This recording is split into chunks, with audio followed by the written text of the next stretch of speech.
Tenu pour responsable des attaques du 7 octobre, il est considéré comme un dead man walking par Israël, c'est-à-dire un homme en sursis. Sa nomination à la tête du Hamas en remplacement d'Ismaël Haniyeh est perçue comme un bras d'honneur, qui est Yahya Sinwar. Il naît le 19 octobre 1962 dans le camp de réfugiés de Khan Younes dans la bande de Gaza.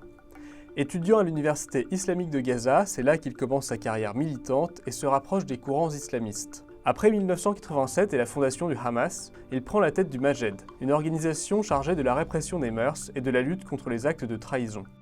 Connu pour son impitoyabilité et sa cruauté envers les Palestiniens accusés de trahison, il gagne le surnom de boucher de Khan Younes.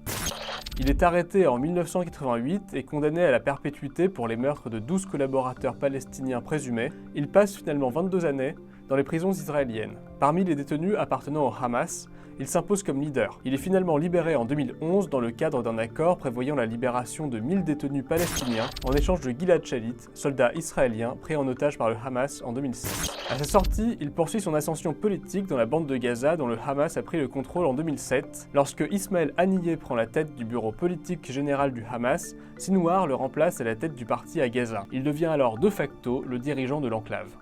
Il est réélu plus difficilement en 2021 pour un mandat de 4 ans. Israël le tient pour responsable avec Mohamed Deif, chef de la branche militaire du Hamas, des attaques du 7 octobre. Traqué, il se cache depuis dans les tunnels de l'organisation dans la bande de Gaza, d'où il conduit toujours les opérations et jouerait un rôle central dans les négociations avec Israël.